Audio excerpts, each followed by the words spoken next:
Before we begin, I'll let you know what we've proposed to see. Okay. If you even go any further or not. Okay. We were here a couple weeks ago on Mr. Byerly. It's my understanding I had previously prepared for a hearing on those new offenses. At that time, the case was reset, so I did not have the officer subpoenaed for today. I can certainly get them if the court would like to hear from those. It's my understanding that he now intends to enter pleas of true to those new offenses.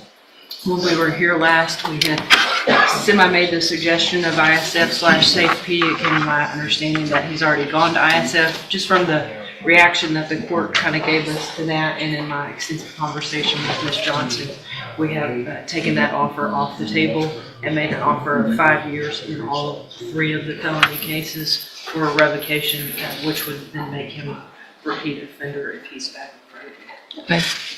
And that's your understanding and your agreement as well, Mr. Burbank? Yes, Your Honor, and we prepared paperwork and 3 indicated 2 MTRPs and new possession. I only see 2. Is there another set of paperwork? I've got the 2 MTRPs. I don't see the new case. Possession that I sent. So,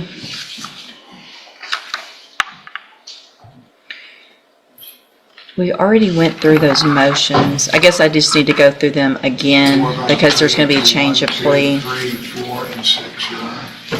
Let me, if you'll print the second one, I'll print the first one. Let me get those pulled up real quick just to make it easier for me to go through. And we can print the ones that were already modified. That way I can make notations on that. And Judge, just again, I know I had let you know last time, I'm not meaning to interrupt you. Go ahead, I'm while you're just reading. praying. Obviously, the concern of the original underlying offenses back in 2017 that carried on until 19 was the violation of protective order. I've continued to maintain contact with that family and can assure the court that they have assured me that there has been no issue with Mr. Byerly. Good. So Thank you for that as I just well. want the record to reflect that.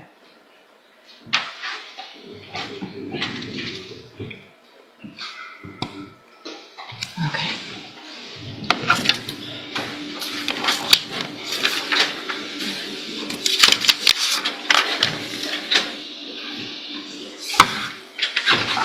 I'm getting there.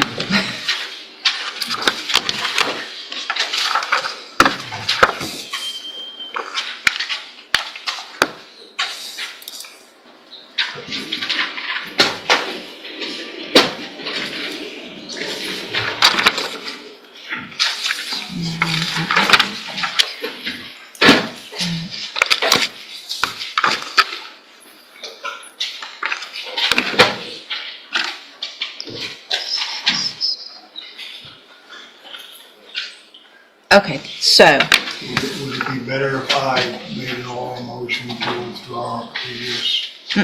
nope, I'm just going to go back and I'm going to just rescind everything that we did at the previous hearing, and that way we start fresh from this hearing and there's no mistake on what everyone's agreement is and what he's pleading true to, and we'll do all of that today.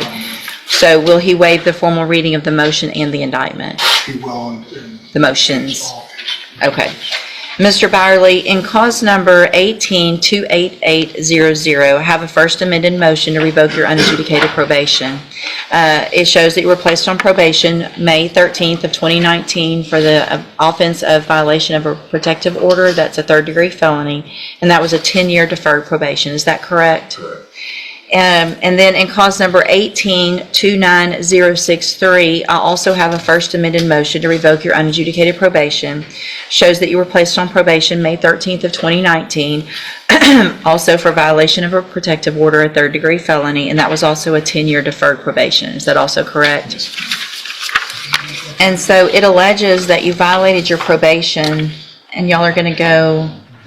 1, 2, 3, 4, and 6. Okay. The new offense that he's about to plead is the possession, right? Correct, that should be number 6. That's 5. 6 is that he possessed it. I mean, but 5 is committed the offense. So that would make sense. I'm sorry, they're different numbers at each one. One Oh, is 6 great. and one is 5. I love that when that happens. if you want to amend, Judge, we'll go. No, it's okay. I have to do, it's the numbers are the numbers. Okay. Count one in each of these cases alleges that you violated your probation by committing the offense of assault April 21st of 2025. And is that true or not true? True. And then count two alleges that you provided a urine sample April 29th of 2025 that tested positive for opiates in each case. Is that true or not true? True. Two. And then count three alleges that you failed to provide verification of attending the JCDI program. Is that true or not true? True. And that's in each case as well. Count four in each case alleges that you failed to abstain from the use of any and all intoxicating substances and that you tested positive for alcohol April 15th of 2025. Is that true or not true? True. And that's also in both cases. Count five in cause number 18-29063 and count six in cause number 18-28800 alleges that you committed the new offense of possession of a controlled substance May 29th of 2025. Is that true or not true? True. Is that enough for everybody? Yes, Judge. Sorry. I feel like I've gotten through it without messing up, but if I keep going on the different numbers. All right. Did you enter your pleas of true in each of those cases freely and voluntarily? Yes, ma'am. And because those counts are actually true. Yes, ma'am. In both of those cases, I have here on the computer some documents that have your signature on them that the state has marked as exhibit number 1. Before you signed these, did you go over them with Mr. Burbank? Yes, ma'am. Do you fully understand them? Yes, ma'am. And do you understand if I follow the agreements that you've made with the district attorney that you will be waiving or giving up any right to appeal? I understand. State tenders number 1 in each of those cases. It's one in each. It's admitted in each of those cases. Is there any evidence that Mr. Byerly is not competent? Not even- All right, Mr. Byerly, in each of those motion to revoke your unadjudicated probation cases, I am going to find that you entered your pleas of true freely and voluntarily.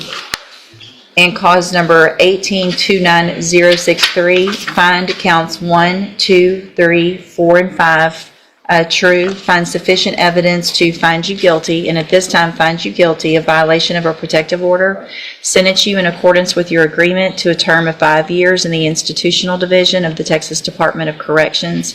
You will receive credit on that sentence for any time that you've been in custody that the law gives you the right to receive. And cause number 18-28800, find counts 1, 2, 3, 4, and 6 true, find sufficient evidence to find you guilty, and at this time find you guilty of violation of a protective order. Sentence you in accordance with your agreement to a term of 5 years in the institutional division of the Texas Department of Corrections. You will also receive credit on that sentence for any time that you've been in custody that the law gives you the right to receive.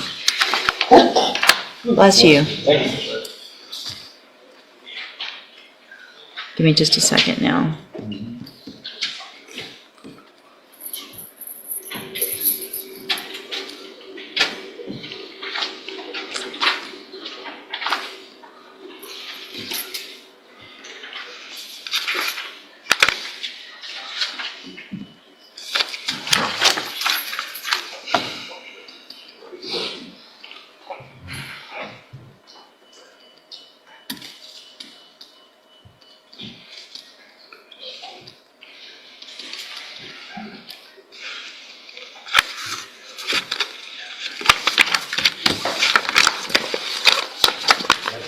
Those two. And did I print 2?